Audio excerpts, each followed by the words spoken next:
Jadi kenapa saya masih bertahan selama 12 tahun dan masih yakin bahwa saya bisa sukses di bisnis ini? Karena dari awal saya menjalankan bisnis ini, jujur aja, saya justru paham ilmunya tuh yang saya mau jelasin nanti sama teman-teman di sini.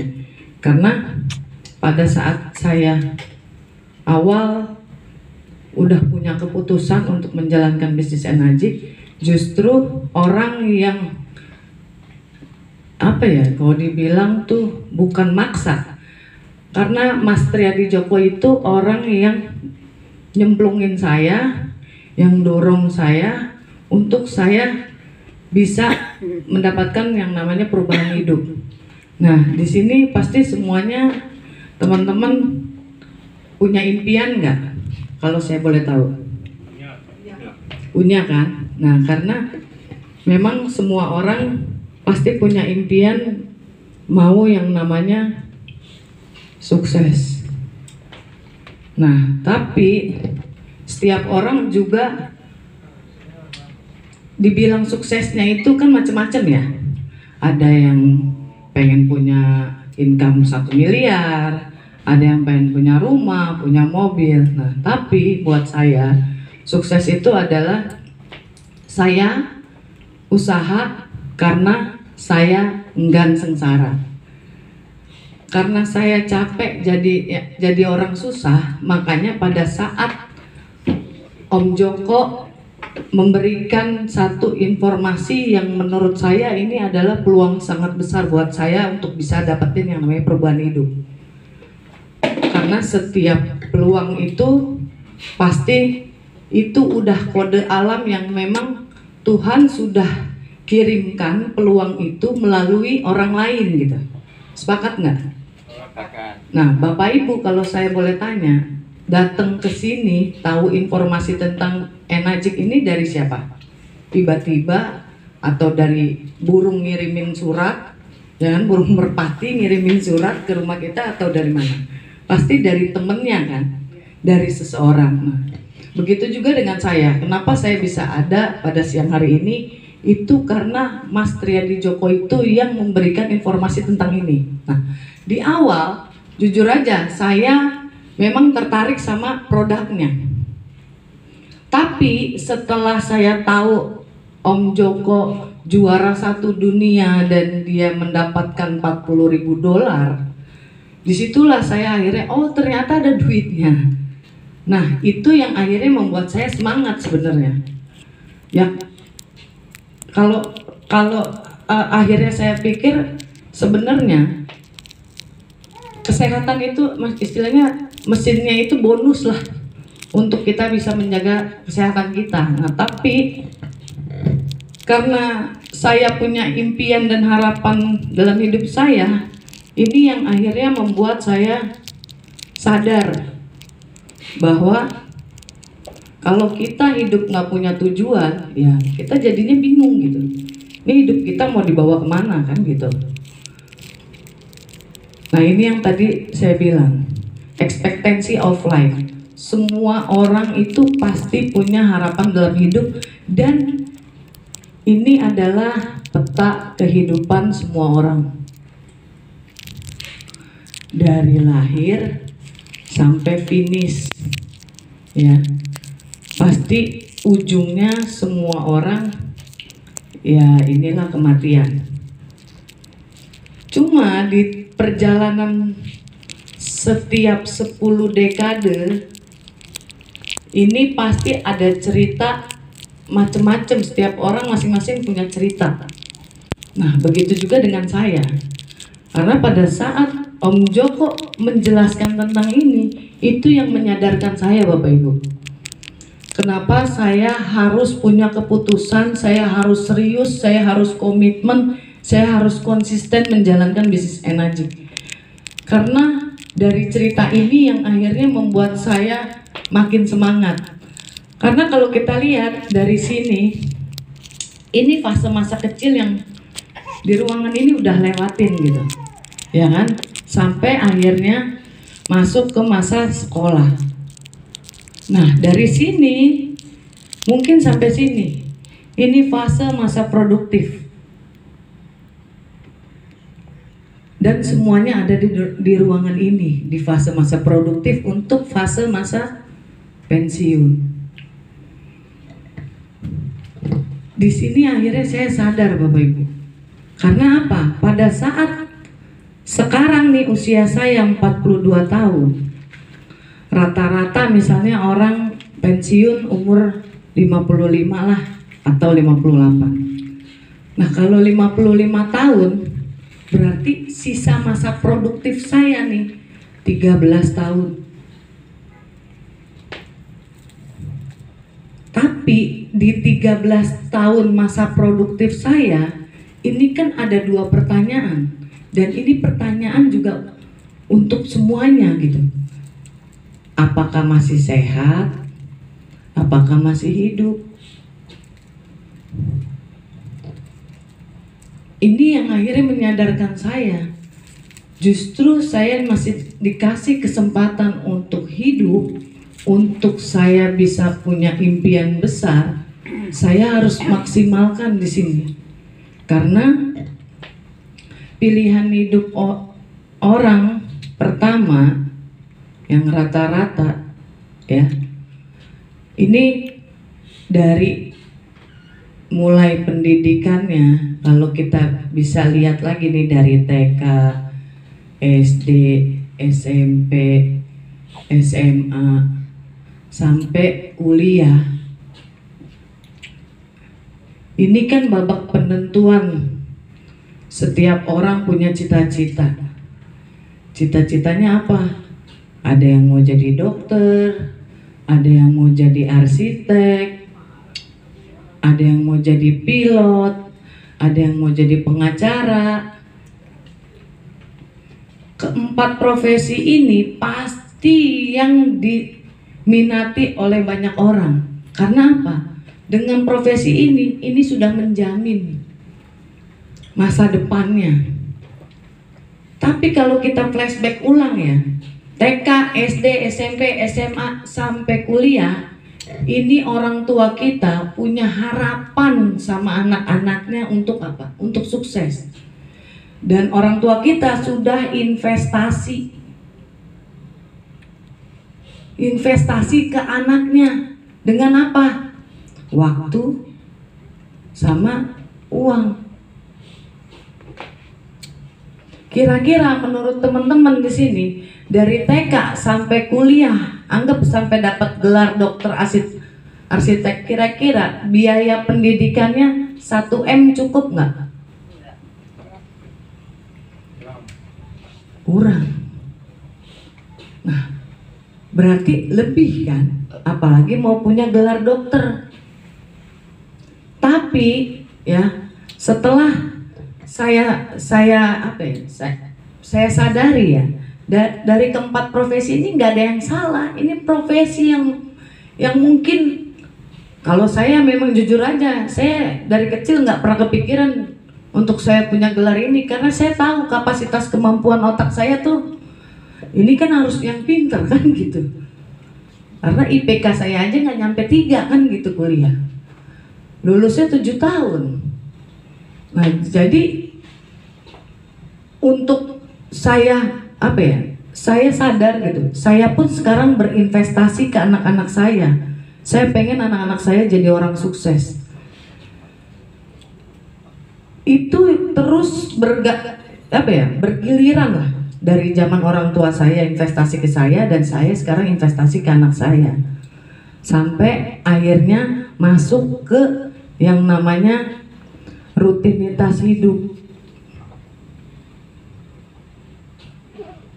Rutinitas hidup orang-orang 95%. Ya. Dari awal mulai dia bekerja umur 25 tahun dengan gaji UMR 4,8, bertambah usia, bertambah pengalaman, di umur 35 tahun gaji naik jadi 8 juta, bertambah usia posisinya juga naik, karir naik, anggap 15 juta. Di titik puncak karirnya dengan gaji anggap 30 juta. Ya. Secara garis naik.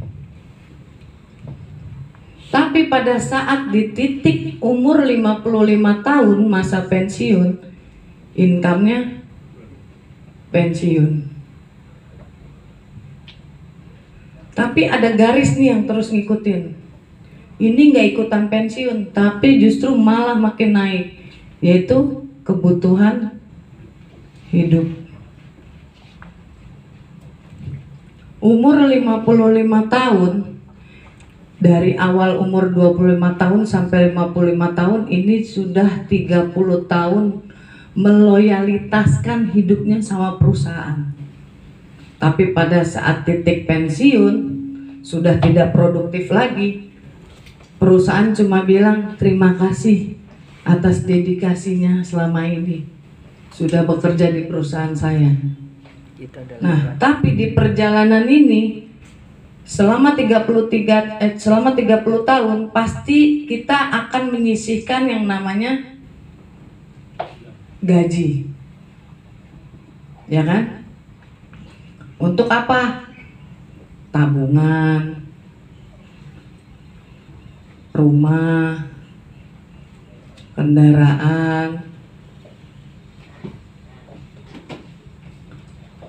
Kalau mau sanggup punya asuransi, tapi kalau nggak sanggup bayar premi ya nggak punya asuransi, terima aja BPJS-nya, kan gitu.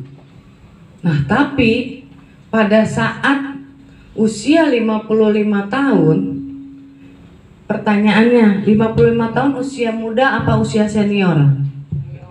Senior. 55 tahun masih makan nggak?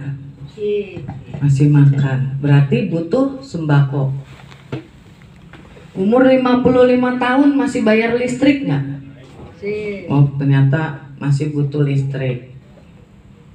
Umur 55 tahun masih bayar sekolah anak nggak? Biaya sekolah.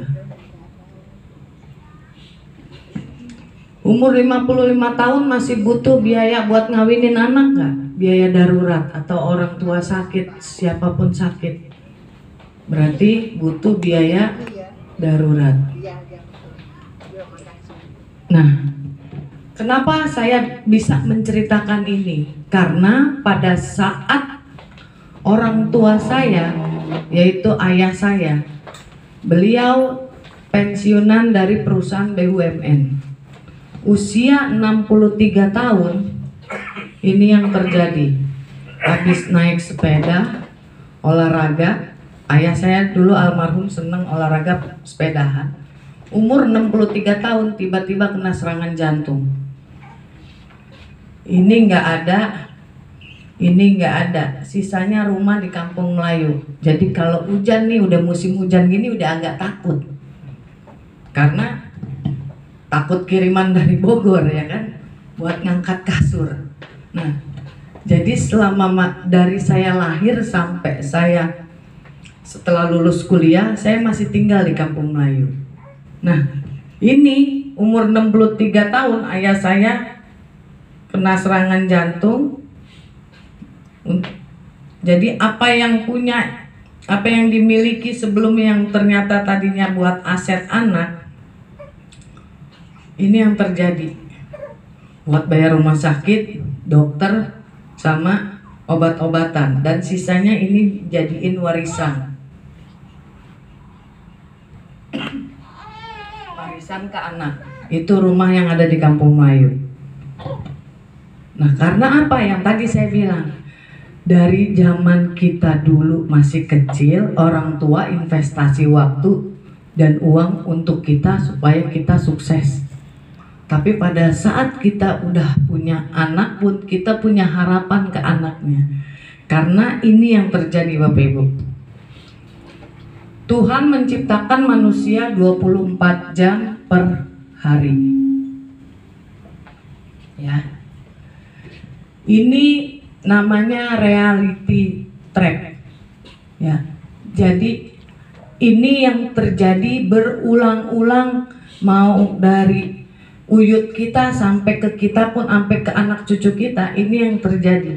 Makanya kenapa ada orang kaya, kenapa ada orang biasa aja, dan kenapa ada orang susah?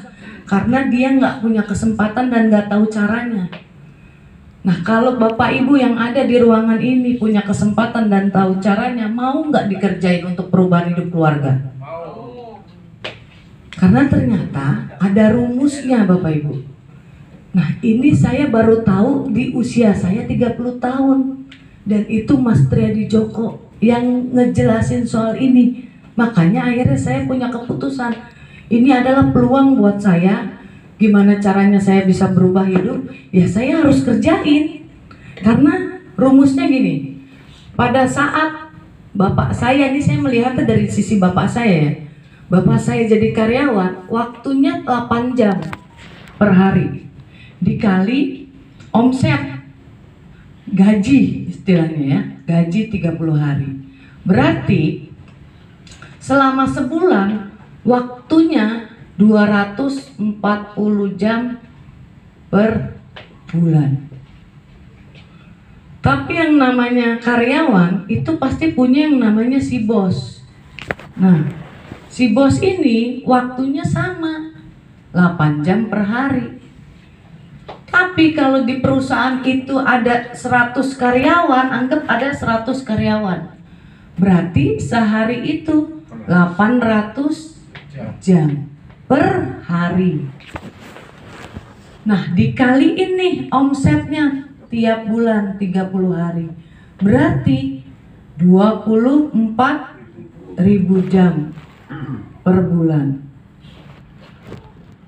Makanya saya langsung saya langsung mikir, pantes aja bapak saya selama puluhan tahun kerja, rumahnya masih tetap di Kampung Melayu. Karena apa? Waktunya ini nggak bisa untuk menyamai waktunya si bosnya. Karena mau kayak gimana pun, ini tetap kebentur sama yang namanya slip gaji.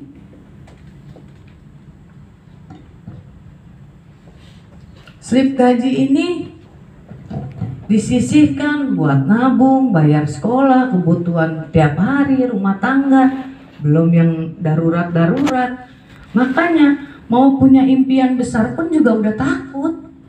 Karena apa? Terbatas. Karena mau kerja sekeras apapun, ini masih di dalam sistem. Nah, kalau yang punya perusahaan, dia yang punya sistem. Makanya waktu itu Om Djoko bilang, kalau hidup kita mau berubah, kita harus punya sistem. Kita harus bangun sistem. Karena selama kita masih ada di dalam sistem perusahaan orang, bukan perusahaan kita sendiri, ya udah, hidup kita ya akan begitu-gitu aja sampai keturunan kita kalau melakukan hal yang sama, ya tetap sama. Makanya waktu itu saya pernah berpikir, setelah saya lulus kuliah, saya sempat keterima di beberapa perusahaan. Tapi saya mikir, kalau saya melakukan hal yang sama seperti Abah, seperti bapak saya, pasti tua saya juga sama gitu. Tuanya udah ketaker gitu. Karena apa? Saya mengikuti jejaknya kan. Ini sudah terpola gitu. Karena rata-rata 95% orang melakukan hal yang sama. Nah, orang-orang 5% dia keluar dari zona nyaman. Dia melakukan sesuatu yang beda dari orang kebanyakan. Makanya dibilang orang-orang 5% ya kayak orang gila gitu. Tapi ya dia dapetin hasilnya juga gila. Nah, makanya pada saat saya melihat ada perusahaan, ini perusahaannya namanya Enagic. Dia perusahaan dari Jepang. Dan dia usianya udah 50 tahun, udah setengah abad ya. punya 50 kantor cabang di 25 negara. Menurut Bapak Ibu, kalau ada backup plan, nah saya bilang ini namanya backup plan. Melihat perusahaannya dari Jepang dan sudah 50 tahun, kira-kira ini perusahaannya besar atau besar banget? Besar banget. Karena kalau kita lihat 50 tahun secara infrastruktur perusahaan itu sudah dibangun dan sudah kuat gitu. Infrastrukturnya udah kuat. Nah, punya 50 kantor cabang di 25 negara, termasuk di Indonesia, di Asia. Pertanyaannya, kira-kira kalau Bapak Ibu mau punya bisnis, punya 50 kantor cabang, gimana caranya untuk perizinan di setiap negara? Gampang apa susah? Susah. Karena apa? Di Indonesia sendiri pun saya waktu awal saya melihat Om Joko dan kita bersyukur ya. Di awal kenapa kantor Enagic ini bisa buka di Indonesia? Karena Om Joko 2013 juara 1 dunia tanpa kantor. Nah, pada saat Enagic melihat Indonesia bisa juara 1 dunia tanpa kantor, dan itu Om Joko menang juara 1 dunia. Dan akhirnya Enagic buka kantor di Indonesia, dan Om Joko pun yang bantuin untuk minta izin ke Deperindak dan segala macam untuk bisa buka di Indonesia. Jadi untuk minta izin buka kantor di negara kita pun birokrasinya ya tahu sendiri kan Bapak Ibu. Apalagi di 25 negara. Bapak Ibu bisa browsing, lihat di Amerika kantor Enagic ada berapa? Ada 8. Ada di 8 kota di Amerika. Buka di Indonesia aja udah rempong ya kan? Apalagi di Amerika. Nah, makanya saya melihat ini adalah sebagai backup plan yang akhirnya jadi main bisnis saya gitu. Yang tadinya cuma backup biasa akhirnya menjadi prioritas utama saya. Karena apa? Kalau mau dibilang bisnis Enagic ini secara produk, Bapak Ibu bisa ngelihat itu produknya. Nah, kalau kita bisnis produknya nggak ada, kira-kira Bapak Ibu mau nggak? Nah, ini produknya ada, fisiknya ada, pabriknya ada, kantornya ada di sini, dan manfaatnya bisa dirasain. Tapi buat saya, produk yang paling utama adalah ini sebenarnya udah dirasain dari manusia zaman dulu sampai sekarang, yaitu apa? Air putih. Mesin ini bisa dipakai nggak kira-kira kalau produk ciptaan Tuhan yang nggak ada? Nggak bisa. Jadi sebenarnya produknya itu adalah air putih. Tapi air putih yang keluar setelah diproses dari mesin ini, itu air yang dibutuhkan oleh sel organ tubuh kita, Bapak Ibu. Karena apa? Saya waktu awal, jujur aja, saya pada saat dikasih tahu sama Om Joko, saya browsing Bapak Ibu, dan saya nemuin ada salah satu video dari dokter, namanya Dokter Hiromisinya. Dokter Hiromisinya, dia ini dokter asli Jepang, tapi dia jadi kepala rumah sakit di Albert Einstein di New York. Nah, kira-kira ada orang Jepang, dia kerja jadi kepala rumah sakit di Amerika. Kira-kira nih dokter biasa apa luar biasa? Luar biasa. Kira-kira Bapak Ibu kalau udah ngelihat satu dokter yang merekomendasi, tapi dia nggak kerja di perusahaan Enagic, dia merekomendasikan ke pasiennya, Bapak Ibu percaya nggak? Percaya. Karena apa? Karena dia dokter. Karena dia nggak dibayar sama Enagic, nggak jadi brand ambassador di perusahaan Enagic, tapi dia pakai produknya buat di treatment ke pasiennya. Dan kebetulan dia selalu nulis tentang mesin ini, ada di bukunya The Miracle of Enzyme. Ya, ini dia selalu ngomong tentang air yang baik di buku ini, yaitu air kangen. Begitu juga di buku yang lainnya, dia juga ceritain tentang air ini. Jadi buat saya secara data, fakta, dan penelitian itu Bapak Ibu bisa browsing, lihat di YouTube atau di Google. Karena buat saya documentation always beat conversation. Nah, selain itu dokumentasi itu yang berbicara Bapak Ibu.